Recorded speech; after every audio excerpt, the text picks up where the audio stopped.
told you at the top of the hour that J.P. Morgan is actively pulling all of its business out of Russia. It's been unwinding, and the only activities they have right now are limited to helping clients there unwind their positions.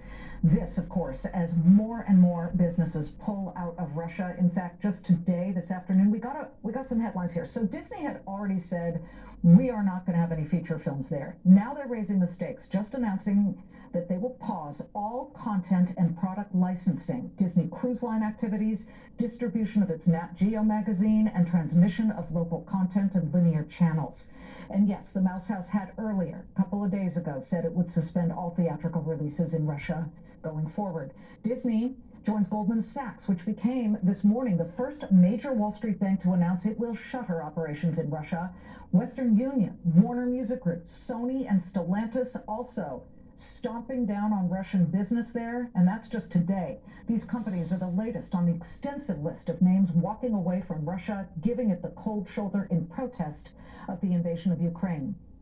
BlackRock was among the very first, March 3rd, to get out of all Russian positions as far as stocks were concerned. The CEO, Larry Fink, weighed in on the matter in an exclusive interview on the Claman Countdown yesterday. Listen.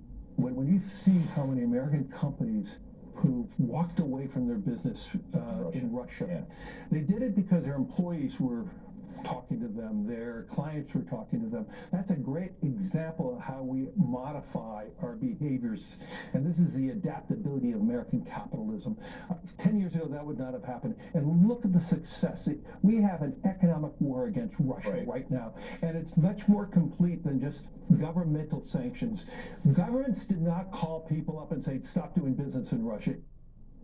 They did it on their own. Let's bring in Charlie Gasparino. That was pretty stunning. We should point out that he was too polite to say it, and we didn't bring it up. But J.P. Morgan and Goldman are like laggards in this. Right. He was March 3rd. He was March 3rd. You know who still hasn't pulled out is Citigroup.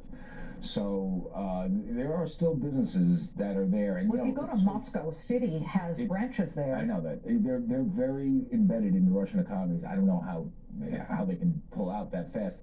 The other thing is Jeff Sonnenfeld has a list of companies that haven't pulled out. It was kind of interesting. Citi is on that list. So, there's going to be sort of, I guess, institutional pressure on people that are staying, but I found he was great on that. I mean, Larry Fink I've known forever.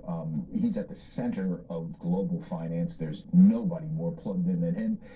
People keep getting on his case because whenever there's a crisis like COVID and the Fed needs someone to manage its balance sheet that's expanding rapidly, they call up Larry Fink's BlackRock. Well, the reason why they call it because those guys are actually good at that stuff. I mean, they're the best risk managers out there, and he's one of the best. He's seen it all. He's lost money early in his career, and then he made a business, Liz, out of managing